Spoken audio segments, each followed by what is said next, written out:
আমার চ্যানেলে তোমাদের সকলকে স্বাগত জানাই। আজকে আমি তোমাদের প্রথম অধ্যায় অর্থাৎ বহির্জাত প্রক্রিয়া ও তাদের দ্বারা সৃষ্ট ভূমিরূপ থেকে একটি গুরুত্বপূর্ণ 5 নম্বরের প্রশ্নের উত্তর তোমাদের সাথে শেয়ার করব। তো আজকের আলোচিত প্রশ্নটি হলো নদীর সঞ্চয় কার্যের ফলে সৃষ্ট যে কোনো 3 প্রকার ভূমিরূপ সম্পর্কে আলোচনা করো। এই প্রশ্নটি মাধ্যমিকে আসার মতো একটি গুরুত্বপূর্ণ প্রশ্ন। কিভাবে উত্তর লিখলে তোমরা ফুল মার্কস পাবে তা তোমরা পুরো ভিডিও দেখেই জানতে পারবে। আমার চ্যানেলে নতুন ভিজিট করলে অবশ্যই চ্যানেলটিকে সাবস্ক্রাইব করে পাশে থাকা নোটিফিকেশন বেলকে অন করে দাও, কেননা ভূগোলের সমস্ত বিষয়ের আলোচনা তোমরা এই চ্যানেলেই পেয়ে যাবে। চলো তাহলে আজকের আলোচনা শুরু করা যাক। নদীর সঞ্চয় কার্যের ফলে যে কোনো 3টি ভূমিরূপ সম্পর্কে আলোচনা করো। দেখো, এই প্রশ্নটি মাধ্যমিকে আসার মতো একটি খুবই গুরুত্বপূর্ণ প্রশ্ন। তো কিভাবে এই প্রশ্নটির উত্তর লিখলে তোমরা 5-এ 5 পাবে তা তোমরা ভিডিওটি ফলো করলেই বুঝতে পারবে।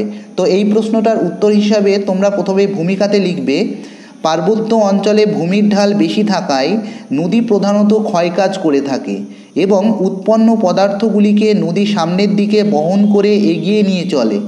এরপর নদী সমভূমিতে এসে পৌঁছালে ভূমির ঢাল একেবারে কমে যাওয়ায় নদীর বহন ক্ষমতা হ্রাস পায় এবং বাহিত পদার্থগুলি নদীখাতের বিভিন্ন অংশে সঞ্চিত হতে থাকে।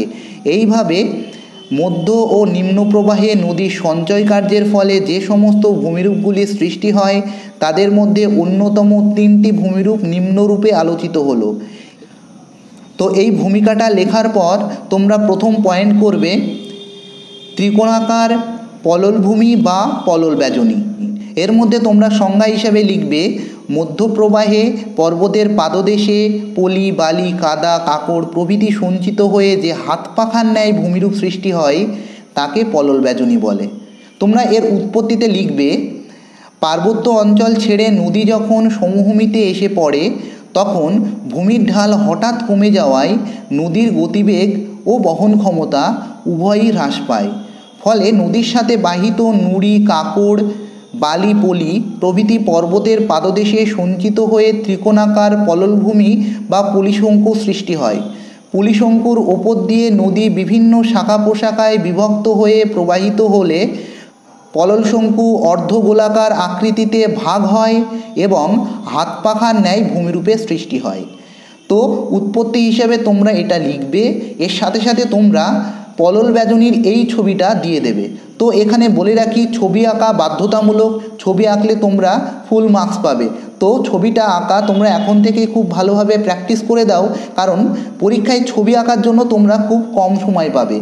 এরপর তোমরা এই ভূমিরূপটির বৈশিষ্ট্য হিসাবে লিখবে, প্রথম বৈশিষ্ট্য লিখবে, পলল ব্যাজনী বা পলল পাখা মূলত ছোট ছোট শিলাখণ্ড, নুড়ি, কাকড় ও ক্ষুদ্র ক্ষুদ্র বালুকণা দ্বারা গঠিত।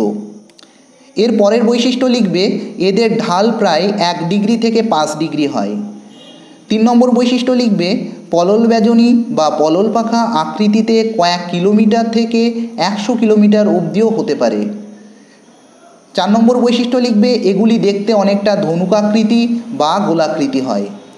এর উদাহরণ হিসাবে তোমরা লিখবে, হিমালয়ের পাদদেশে এরূপ অনেক পলল ব্যাজনী দেখা যায়।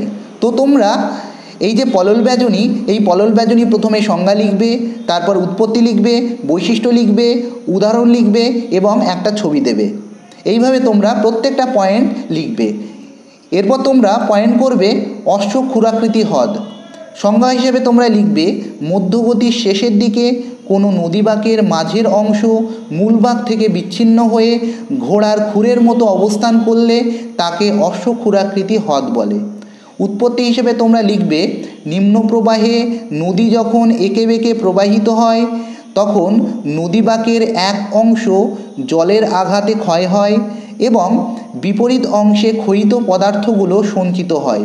অর্থাৎ নদীর অবতল পাড়ে ক্ষয় এবং উত্তল পাড়ে সেই ক্ষয়িত পদার্থগুলি সঞ্চিত হয়।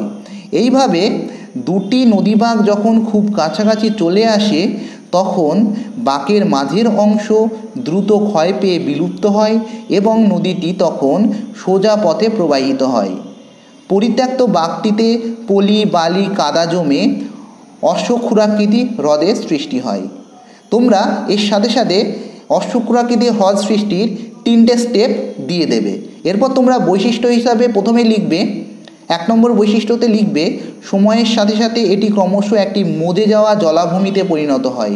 2 নম্বর বৈশিষ্ট্য লিখবে অশুক্রাকৃতি হ্রদ সৃষ্টি ও তার পরিত্যাগের মধ্য দিয়ে নদী তার আঁকাবাঁকা পথ ছেড়ে কিছুটা সোজা পথে অগ্রসর হয়।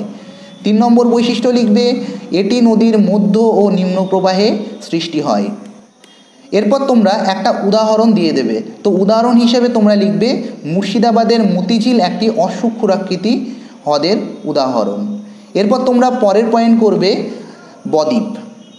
তো সংজ্ঞা হিসেবে প্রথমে লিখবে নদীর সঞ্চয় কার্যের ফলে গঠিত একটি উল্লেখযোগ্য ভূমিরূপ হলো বদ্বীপ।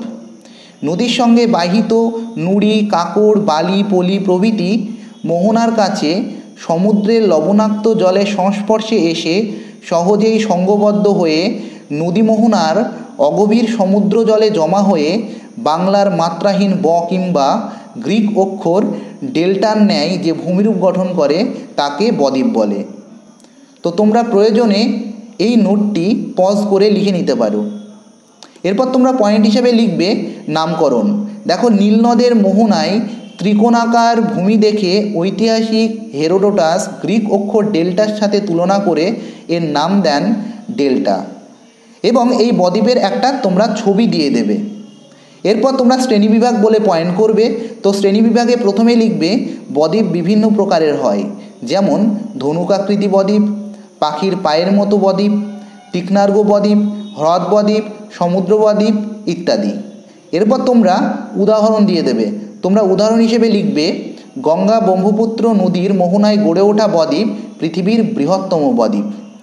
এরপর তোমরা মূল্যায়ন হিসেবে লিখবে উপরিউক্ত ভূমিরূপগুলি ছাড়াও নদী সঞ্চয় কার্যের ফলে গঠিত অন্যান্য উল্লেখযোগ্য ভূমিরূপগুলি হল নদীবাঁক, নদীচর, প্লাবনভূমি, স্বাভাবিক বাঁধ, খাড়ি প্রভৃতি। তো এইভাবে তোমরা যদি নোটটা স্টেপ বাই স্টেপ ছবিসহ লেখো তাহলে আমার মনে হয় তোমরা এখানে 5-এ 5 পেয়ে যাবে। আর অবশ্যই তোমরা হাতের লেখাটাকে ভালো করবে, ছবি দেওয়ার চেষ্টা করবে। আর মনে রাখবে ছবি আঁকবে সবসময় রুল দিয়ে, এবং ছবি আঁকার পর ছবিটাকে একটা বক্স করে দেবে এবং তার নিচে চিত্র বলে লিখবে। তো ভিডিওটি কেমন লাগলো এটি তোমরা অবশ্যই কমেন্ট করে জানাবে। তোমাদের এরপরে কী নোট লাগবে সেটাও তোমরা কমেন্ট করে জানাতে পারো। আমার চ্যানেলে নতুন এসে থাকলে অবশ্যই চ্যানেলটিকে সাবস্ক্রাইব করে নাও, কেননা ভূগোলের সমস্ত বিষয়ের আলোচনা তোমরা এখানেই পেয়ে যাবে। দেখা হচ্ছে পরবর্তী একটি নতুন ভিডিওর সাথে।